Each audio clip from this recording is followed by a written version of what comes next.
hadis yang diriwayatkan oleh Imam Al-Bukhari, Imam Muslim dan Ashabus Sunan yang lain, di mana Nabi SAW sebut tentang ciri-ciri orang munafik. Ini bukan untuk orang, kita bahas untuk diri kita sendirilah. Nabi kata arba'un man kunna fihi kana munafiqan khalisah. 4 perkara yang siapa yang ada 4 ini, maka dia munafik yang sebenar. Sebagai riwayat disebut 3 kerana dia gabung ciri tu. Wa man kana khislatun minhun fa in kanat lahu khislatun min an-nifaq hatta yada'aha. Siapa yang ada satu ciri, maka dia ada satu ciri nifaq, sehingga dia meninggalkan sifat itulah, ciri itu. Nabi sebut ciri dia idza tumina khan, apabila diberikan amanah dia khianat. Wa idza haddatha kadzab, apabila dia bercakap dia bohong. Wa idza ahada ghadar, apabila dia janji dia mungkir. Wa idza khasama fajar, apabila dia berkelahi maka dia melampau. Fajar, dia jahat. Apabila dia berkelahi dia jahat.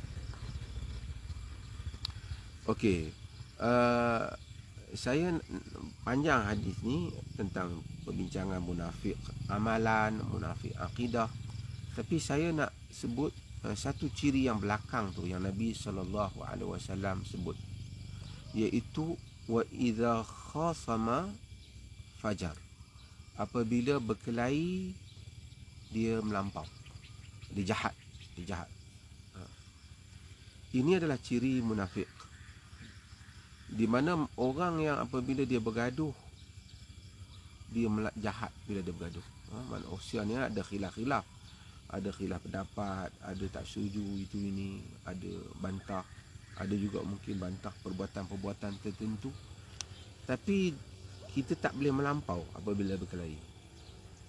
Jadi misalnya kita berkelahi dengan satu orang tu, dia memang buat salah, tapi kita tak boleh lah pergi pukul dia berlebih-lebih, ataupun kita pergi ambil tindakan dia. Kita marah kat jiran kita, dia motor sekali dengan dia. Jiran kita dia buat salah, dia ni buat benda-benda tak elok, buang sampah dalam kawasan rumah kita, contohnya lah, bagi siapa yang duduk di kita marah tu je lah, dia ni buang sampah. Kita boleh buat aduan lah kat pihak berkuasa, tapi kita tak boleh lah kita pergi dedah keburukan jiran ni, peribadi dia, anak isteri dia, pergi dedahkan family dia macam mana. Ini semua fajar, yakni ini semua jahat. Yakni bila kita berkelahi kita jadi jahat. Ini adalah ciri yang dimurkai oleh Allah Subhanahu Wa Taala. Kerana saya nak sebut satu perkara kadang-kadang berlaku dalam orang politik, berlaku di kalangan orang-orang yang bersaing di medan pemikiran, dalam aktivis masyarakat. Mereka ni bersaing kadang-kadang antara satu sama lain, dan tentu ada pihak yang kadang-kadang juga memang salah. Macam orang politik tertentu dia memang salah misalnya, ataupun dia memang dia buat tindakan yang salah guna, salah apa. Tapi itu pada satu sisi dia salah dalam hal berkenaan dengan membabitkan hal awam. Kita apalah, kita bagi tahulah, kita buat aduan, kita buat bantahan kerana perkara itu membabitkan kepentingan awam. Tetapi kita tidak boleh pergi ke perkara-perkara personal yang membabitkan antara seseorang dengan Tuhannya sahaja. Kita dedah tentang isteri dia, kita dedah tentang anak dia, kita dedah tentang diri dia, benda-benda yang tak elok. Hal ini dilarang oleh Allah Subhanahu Wa Taala dan dilarang oleh Nabi sallallahu alaihi wasallam. Yang mana kita nak dedah berkaitan dengan soal salah guna kuasa, salah guna dana awam, itu tak apa, benda membabitkan hal awam. Tapi hal personal tak wajar untuk kita masuk, kerana ini dilarang oleh Allah Subhanahu Wa Taala. Sebab itu agama ni, dia benda-benda personal ni, walaupun kadang-kadang mungkin benar, dia nak menyembunyikannya. Sebab itu Allah Subhanahu wa taala kata dalam Quran tentang orang yang menuduh orang yang berzina. Walladzina yarmuna al-muhsanat thumma lam ya'tu bi arba'ati syuhada fajliduhum 80 jaldah. Apa orang-orang yang orang-orang yang menuduh orang-orang muhsanat, wanita-wanita yang baik berzina. Summa lam ya'tu bi arba'ati syuhada. Kemudian mereka tidak mendatangkan dengan 80 orang saksi. Mereka tidak mendatangkan dengan 4 orang saksi. Fajliduhum 80 jaldah, maka sebat mereka sebanyak 80 rotan. Nak tuduh orang berzina, nak bawa 4 orang saksi ni bukan mudah. Siapa nak tunggu kalau dah 4 orang mari duk tengok dia berzina? Kena nampak kemaluan masuk dalam lelaki, masuk dalam kemaluan perempuan. Kalau setakat dah tengok bercumbu-cumbuan, berpeluk-pelukan, dah tak boleh buat tuduhan zina. Dia kena sebat boleh buat tuduhan tu. Dia kena tengok berlakunya zina itu. Kalau tak datang, Allah kata fajliduhum 80 jaldah, sebat mereka 80 rotan. Wala taqbalu lahum syahadatan abada, jangan terima dah penyaksian mereka selepas daripada itu. Wa ulaika humul fasiqun, mereka itu orang-orang yang fasik. Padahal macam mana kalau satu orang cakap benar, memang pun dia tengok 3 orang tengok orang baik-baik, tapi Allah tak bagi, Allah nak 4. Kalau tak, diam je. Kau bawa kes tu, kau bagi tahu mereka berduaan, berpeluk-pelukan, kalau hakim nak ambil tindakan. Tapi tuduhan zina tidak boleh dibuat. Umar bin Khattab dalam At-Turuq Al-Hukmiyah, dia bertanya kepada majlis mesyuaratnya, ara'aitum law anna amiral mu'minin syahada mar'an 'ala zina, apa pendapat kau jika Amirul Mukminin menyaksikan seorang melakukan zina? Ali kata, alaihi bi arba'ati syuhada. Amirul Mukminin datangkan 4 orang saksi. Wa ila ala zahrihi hadzul qadhaf. Jika tidak, kita sebat 80 rotan Amirul Mukminin. Demikian Islam tak suka perkara-perkara yang membabitkan gosip, yang membabitkan gosip peribadi orang. Allah sebut, la yuhibbullah al-jahra bisu'i minal qawli illa man zulim. Allah tak suka berterang-terangan perkataan buruk kecuali orang yang kena zalim. Orang yang kena zalim tak apalah, dia kena zalim, misalnya dia dirogol ataupun dia diperlakukan, dia diliwat, dipaksa, dia boleh buat report. Tetapi kalau orang yang tidak kena zalim, jiran, tetangga, kaum keluarga, di media massa, di medsos sekarang, manusia tak patut untuk mendedahkan hal-hal ini. Kerana jika kita dedahkan hal ini, walaupun orang tu mungkin jahat sekalipun, itu urusan antara dia dengan Tuhan, yang mana dia boleh taubat sebenarnya. Kaedah agama, man satara musliman satarahullahu yaumal qiyamah. Ahli muslim, Siapa yang menutup aib orang Muslim, Allah tutup aib dia pada hari kiamat. Yang ni aib yang membabitkan diri Muslim tu, tak babitkan urusan negara, tak babitkan urusan awam, tak babitkan dengan tipu hadis. Yang itu semua kita kena dedah lah, takut orang terkena. Tetapi kalau membabitkan soal personal, yang mana antara dia dengan Allah.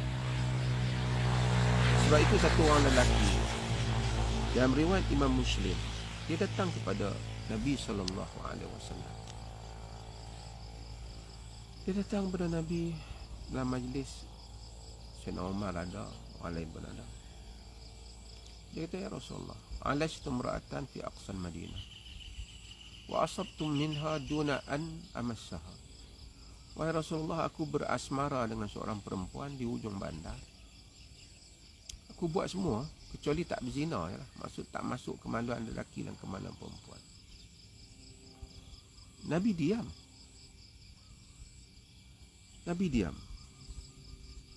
Sayyidina Umar jawab.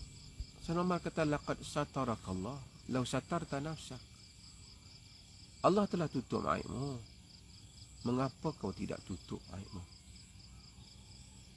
Jadi lelaki ni tengok macam tu, Nabi tak respon. Omar kata macam tu. Lelaki ni pun pergi. Bila Nabi suruh turun wahyu, Nabi suruh panggil dia. Dia datang dia. Allah, Nabi baca firman Allah. Aqimis salata tarafayin nahari wa zulafan minal layl. Innal hasanat yudhibna sayyi'at. Zalika dzikra lidzakirin. Dirikanlah salat antara dua tebing siang dan bahagian-bahagian pada waktu malam. Sesungguhnya kebaikan itu memadamkan kejahatan. Itu adalah peringatan bagi orang-orang yang mau mengingati. Jadi Nabi suruh dia salat supaya memadamkan dosa dia berasmara tadi dengan perempuan dia. Sahabat tengok, hadza lahu khassah ya Rasulullah. Ini untuk dia saja ke? Nabi kata, balil nasi ammah, bahkan untuk semua orang juga. Bahkan untuk semua orang. Maka dengan itu kita dalam hidup ni semua orang ada buat salah dan semua orang akan ada buat silap. Tapi kita jangan campuri kawan tu kaki minum arak misalnya. Tak payahlah lu cerita ke orang dia kaki minum arak. Kalau kau nak tegur, kau pergi tegur dia terus. Kawan tu kaki judi umpamanya. Tak payah cerita orang dia judi. Nak tegur dia terus. Bagi tahu dia. Ini urusan yang membabitkan hak ehwal individu. Nampak kereta api belakang?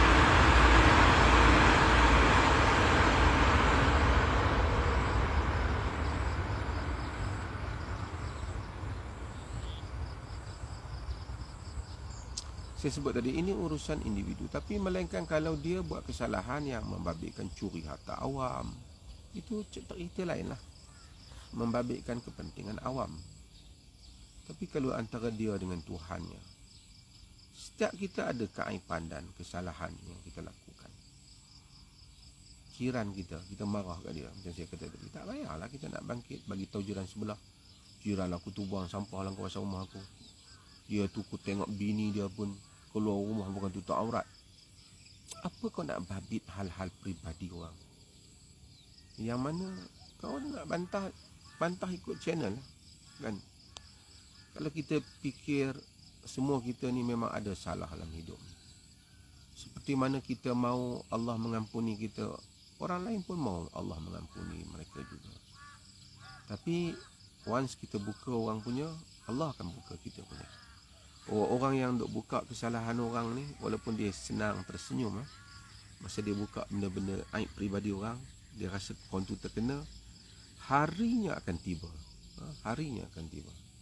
Dan apabila hari itu tiba, dan kita akan tahu bahawasanya bagaimana Allah bertindak terhadap orang-orang yang menzalimi orang lain dalam hal itu. Sebab itu saya sebut hadis ini sebagai peringatan kepada kita lah, kita semua, tentang berurusan dengan orang. Nak marah, kita boleh marah lah, marah dia dalam hal-hal yang berkenaan itu lah. Kita marah dia urusan tak jaga kawasan ke, dia marah lah. Tapi personal kehidupan yang mana seorang boleh taubat antara dia dengan Tuhan, ini kita jangan masuk campur.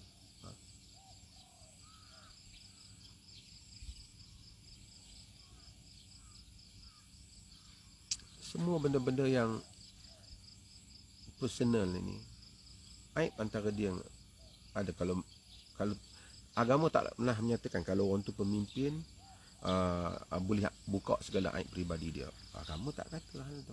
Kita andaikan, nanti kalau tak buka dia, nanti orang lain jadi mangsa lah apa semua. Itu andaian kita.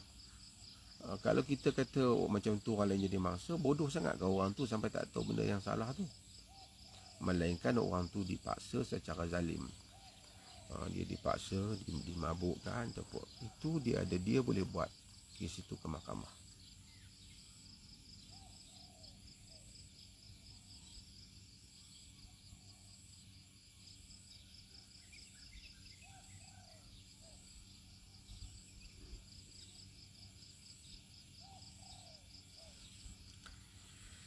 Kenapa kita nak cakap tentang hal individu lain kalau sekiranya benda tu tak ada kaitan dengan pengurusan kita? Misalnya kalau kita bos pejabat, tak apa. Dia boleh apabila orang tu illa man zulim, dizalimi, ataupun orang tu orang tanya kita nak kahwin umpamanya.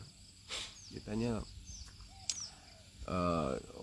si fulan tu datang minang anak aku, macam mana mendapat kau? Orang tanya kita, boleh lah kita kena cakap benar lah. Dia tu okey, tapi misalnya kita beritahu setahu aku dia kerja malas, tak apalah, personal juga. Tapi kerana dah nak babit, nak bela anak orang ni, ataupun dia ni okey tapi kedekut, boleh cakap. Ataupun dia ni okey tapi, ataupun dia ni sebenarnya purus, kita boleh cakap lah. Sebab apa dia nak babit? Kerana bila orang tanya Nabi, Nabi sebut apabila Abu Jaham ni Zaid dan Muawiyah mari minang, Nabi tahu amma Muawiyatun fas'alukun la malalah wa amma Abu Jaham la wada'a asahu an atiqihi la yada'a asahu an atiqihi. Adapun Muawiyah dia miskin, tak ada duit, Abu Jaham tak pernah turun tongkat daripada baunya. Sebagai ulama kata maksud dia sentiasa keluar, atau kadang-kadang dia pukul wanita maksudnya. Tapi Nabi bagi tahulah sebab dia nak meminang. Itu ada kaitan dengan diri dia. Kalau orang nak minang, orang tu kaki isap dadah, tanya kita, kita tahu tak boleh. Dia okey, bagus, kau isap dadah, tak boleh lah, kita kena bagi tahu lah. Ataupun dia ni minum arak, kita kena bagi tahu, dia ni minta maaf lah, nak pinang, tapi saya tahu, saya tahu dia ni kaki minum. Yang tu ada kepentingan untuk kita bagi tahu.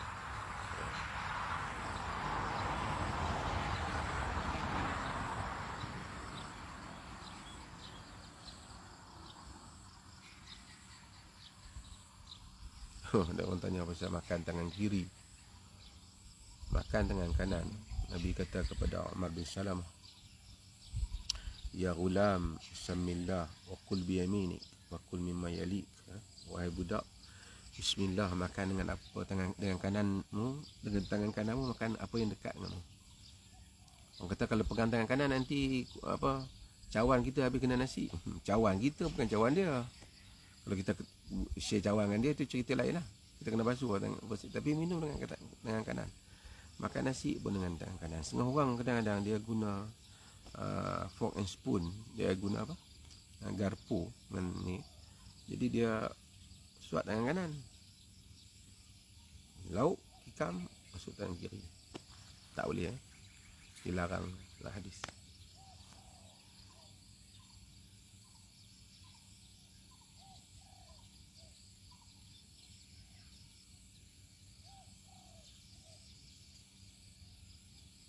Kalau karipak inti tebal 70 sen dan karipak inti oksigen 20 sen, mana betul? Itu membabitkan awam lah. Orang tanya makanan ni A kan sedap, B kan sedap. Kita beritahu siapa A ni sedap, dia punya itu babit orang yang nak beli. Ada kepentingan lah.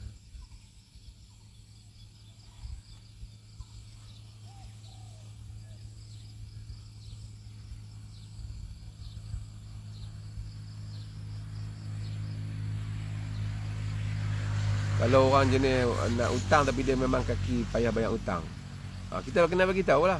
Dia nak hutang kat si A, dia kata dia nak hutang kat kau, aku beritahu kita besar bagi kot. Pasal dulu dia hutang aku tak nak bayar. Tak apa, dia ada kepentingan lah. Pasal kalau tidak dia tak nak inaya. Boleh lah.